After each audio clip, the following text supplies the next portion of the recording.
সর্বপ্রশংসা একমাত্র আল্লাহর। আমি আল্লাহর নামে শুরু করছি। আপনাদের মাঝে আমি জিকির বিষয়ে কিছু কথা বলবো। বিষয়টা হইল, বাংলাদেশে অনেক মসজিদ আছে, অনেক দরবার আছে। তো মসজিদেও জিকির হয়। জিকির দরবারে বেশি হয়, বিশেষ করে আল্লাহকে ডাকার যে বিষয়টা আছে, এটা বিভিন্ন দরবারে বেশি প্রচলিত। আল্লাহকে অধিক স্মরণ করে। তো এই বিষয়টা নিয়ে অ্যাকচুয়ালি আমাদের ধর্মের ভিতরে অনেক লোক অনেক মন্তব্য করে, যে কেমন বাংলাদেশে অনেক দরবার আছে, এখানে গিয়া জিকিরের হালে যখন একটা মানুষ চলে যায়, তখন মানুষের অঙ্গের যে ভঙ্গিমা আছে, সেই অঙ্গের ভঙ্গিমা দেখিয়া কিছু মানুষ হাসি ঠাট্টা করে, বা এগুলো নিয়ে মন্তব্য করে। এইটাই স্বাভাবিক, কারণ ধর্মের বিষয়ে গভীরে কেউ পৌঁছাইছে, আর ধর্মের বিষয়ে গভীরতায় কেউ পৌঁছাইতে পারে নাই। যারা পৌঁছাইতে পারে নাই, তারাই কিন্তু এই মন্তব্যগুলি বা হাসি তাদের মুখেই শোভা পায়, তারাই করে এগুলি। অ্যাকচুয়ালি এখানে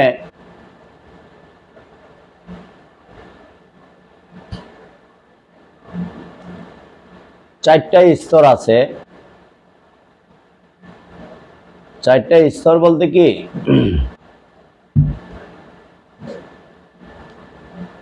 যে ফানায় পীর শেখ, ফানায় রাসুল, ফানা ফিল্লা, বাকা বিল্লা, এনে চারটা স্তর। ফানায় পীর শেখ, ফানায় রাসুল, ফানা ফিল্লা, বাকা বিল্লা। এই পৃথিবীতে যারা তরিকতপন্থী, এরাই কিন্তু এই কথাগুলির বুঝে এবং বোঝার চেষ্টা করে যে ফানায় পীর শেখ কি।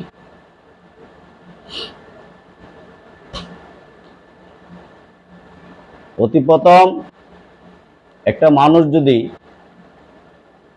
আল্লাহকে কেউ পাইতে চায়, আপনি আমল করবেন, হেঁটে আরেক বিষয়, যে আমলের মজুরি নেবেন। আপনি আল্লাহর একাই আবাদত করতেছেন, হ্যাঁ, এই আবাদতের বিনিময়ে আপনি কিছু নিবেন, এটা তো ভিন্ন বিষয়। আপনি যে আবাদতই করতেছেন, সেই আবাদতের পিছনে নেকি হিসাব করতেছেন, যে এটা করলে এত নেকি, এটা করলে এত সওয়াব, এত নেকি। তো এই ধরনের লোকের কাছে তো এরকমই হবে। এই ধরনের লোক যারা আছে, যারা নেকি হিসাবে চলে, তাদের কাছে তো ওইটা হাসি ঠাট্টার বিষয়। কারণ এই পৃথিবীতে কিছু লোক আছে, তারা নেকির হিসাব করে না, আমলের হিসাব করে না, তারা একমাত্র আল্লাহকেই চায়। তাদের ভিতরে একটা বিষয়ে কাজ করে, যে কি, যা আমরা আপনাকে চাই। এই বিশ্ব ব্রহ্মাণ্ড সৃষ্টি করছেন আপনি, আমরা আপনাকে দেখতে চাই এবং আপনাকে আমরা চাই। আমি কতটুকু ইবাদত করলাম, আপনাকে কতটুকু ডাকলাম, এটার কোনো হিসাব আমার কাছে আমি রাখতে চাই না। আমি চাই শুধু আপনাকে। আমি আপনাকে ডাকার উদ্দেশ্য কি, যেটা কোরআন শরীফে আছে, সূরা মুমিনের ৬০ নম্বর আয়াতে বলছে যে তুমি আমাকে ডাকো, আমি তোমার ডাকে সাড়া দিব। একটা জিনিস চিন্তা করেন, তুমি আমাকে ডাকো, আমি তোমার ডাকে সাড়া দিব। কোরআন শরীফের সূরা মুমিনের 60 নম্বর আয়াতটা যদি আপনারা পড়েন, এখানে আছে দেখবেন এই কথাটা, যে তুমি আমাকে ডাকো, আমি তোমার ডাকে সাড়া দিব। এখন যদি এই কথাটাকে কেউ কোনো ব্যক্তি যে তুমি থেকে তোমরা আসে, এই ধরনের ব্যক্তিদের কাছে কিন্তু এই হাসি ঠাট্টার বিষয়। তুমি থেকে তোমরা, মানে এটা কিভাবে? আমি আল্লাহকে ডাকতেছি, কিন্তু আমার চতুর্পাশে কি হচ্ছে না হচ্ছে সব বিষয়ে আমি খেয়াল রাখতেছি। এখানে তো তুমি না, এখানে তো শুধু আমি না, আমার সাথে এরাও আমি জড়িত করে ফেলছি।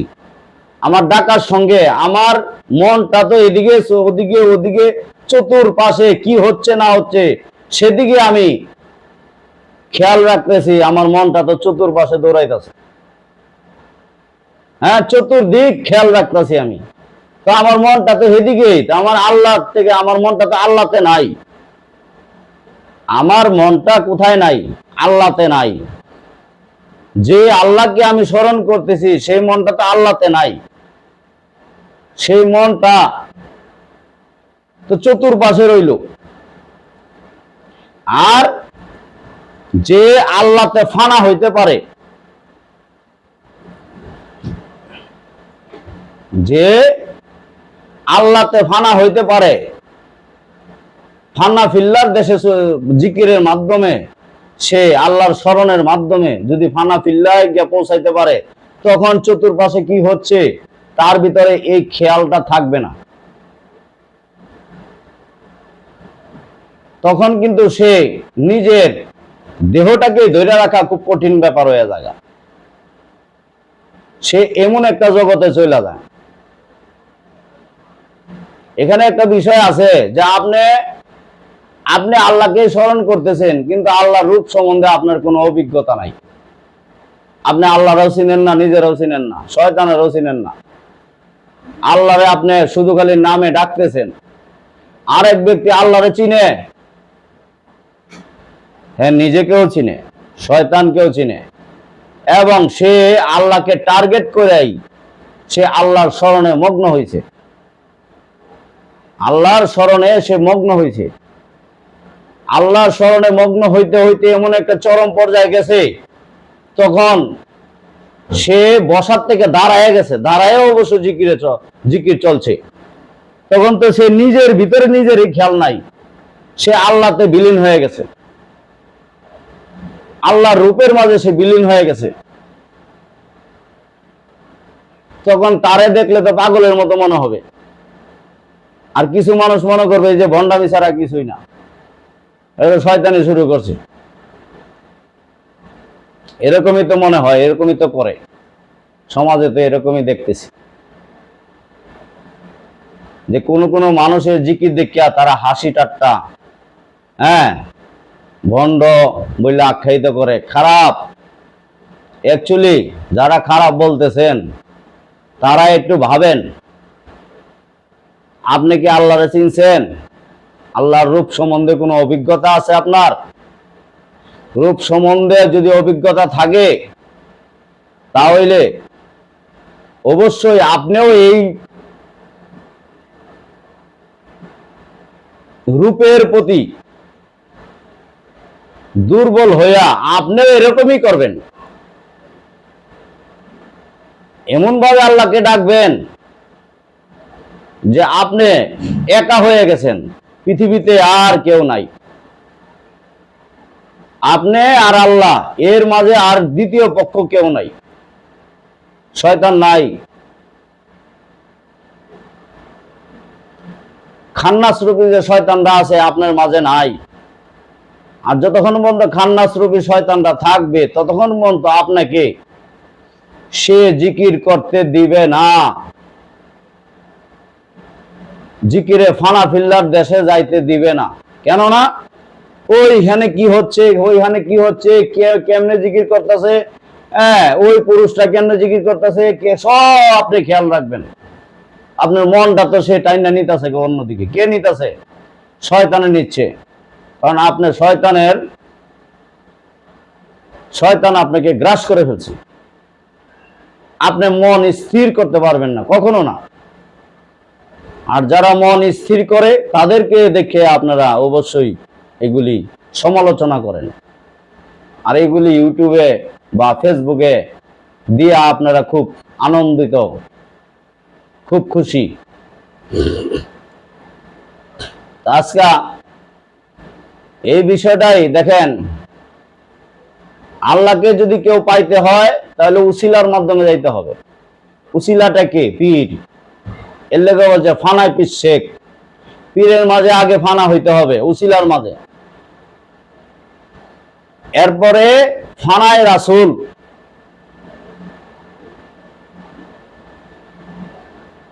এরপর হইলো ফানা ফিল্লাহ, এই আল্লাহর মাঝে, এরপর হইলো বাকা বিল্লাহ।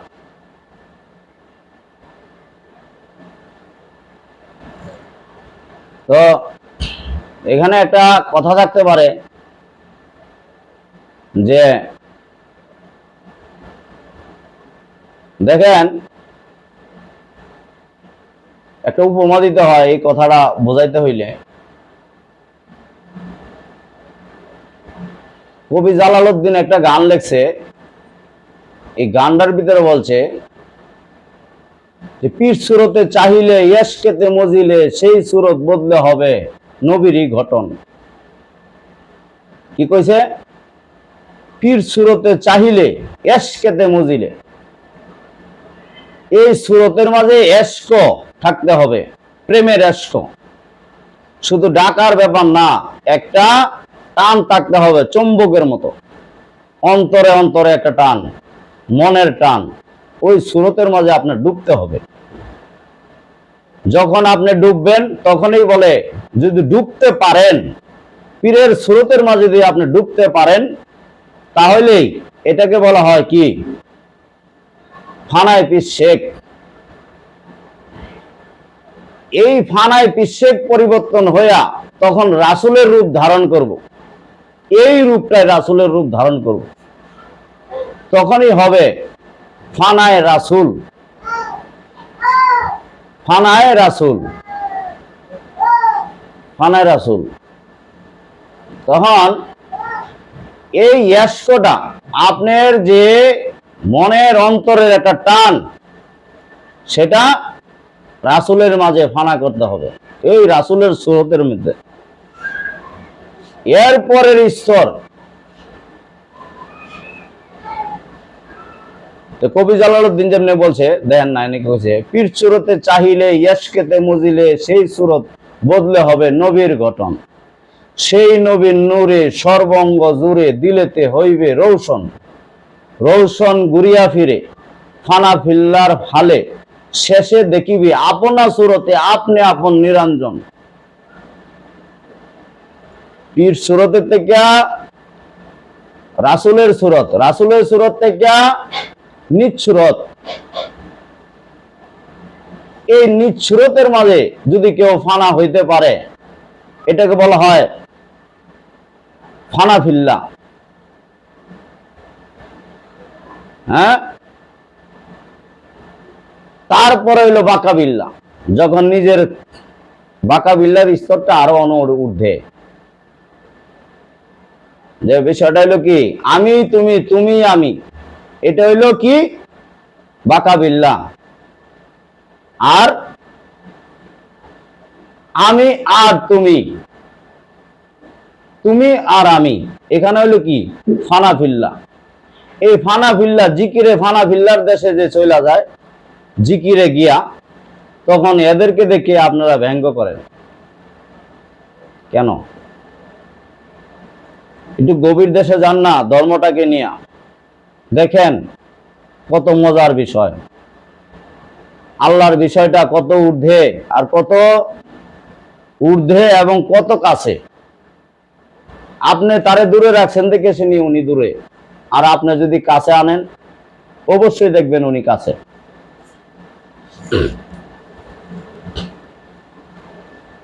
তো বিষয়টা হলো যে এখানে চারটে স্তর, ফানায় পীর শেখ, ফানায় রাসূল, ফানা ফিল্লাহ, বাকা বিল্লাহ। তো এই বিষয়গুলি হাদিসেও আছে। হযরত মুহাম্মদ সাল্লাল্লাহু আলাইহি ওয়াসাল্লাম একটা হাদিসে বলছে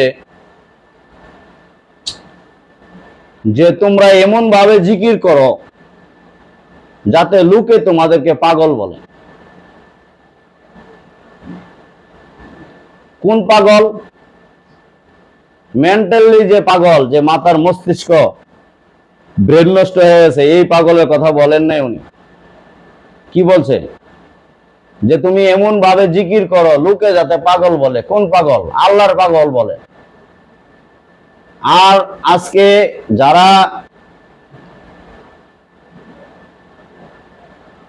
যারা আল্লাহর জিকির করতে গিয়া এই ফানা ফিল্লার দেশে যারা চলে যায়, তাদেরকে দেখে আপনারা বলেন পাগল। ওই হযরত মুহাম্মদ যেটা বলছে সেটাই আপনারা বলেন।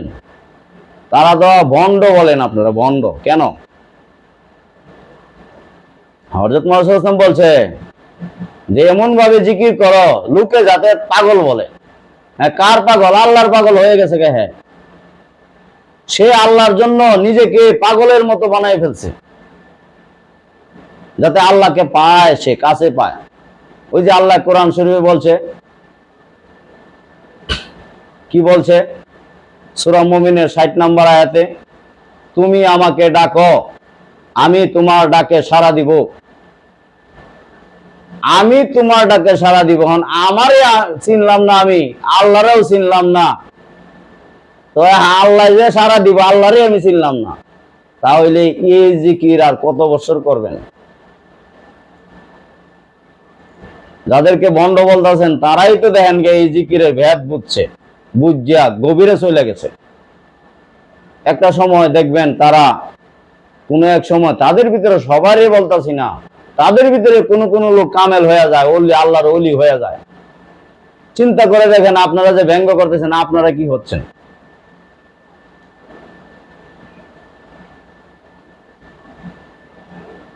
তো বিষয়টা একটু চিন্তা ভাবনা করবেন আমার এই কথাগুলি। যারা জিকিরের মাধ্যমে একটু গভীরে চলে যায়, তাদের শরীর ঠিক থাকে না। তারা আল্লাহর জন্য পাগল, তারা আল্লাহর পাগল, তারা ভণ্ড না। ভণ্ড হইলে তো অন্যভাবে চলে যেত, জিকিরের মাধ্যমে গিয়া এরকম করতো না। যারা এই ব্যাপারগুলি বলে বুঝে যে কি ফানায় ফির শেখ, ফানায় রাসুল, ফানা ফিল্লা বা কাবিল্লা, পীর সম্বন্ধে যার কোনো জ্ঞান নাই, রাসুল সম্বন্ধে জ্ঞান নাই, আল্লাহ সম্বন্ধে জ্ঞান নাই, সে তো হাসি ঠাট্টা করবে। তাদের মতো আমি মনে করি আপনারা হবেন না। একটু বোঝার চেষ্টা করবেন। এই কথা বলে আজকে আমি বিদায় নিলাম। আল্লাহ হাফেজ।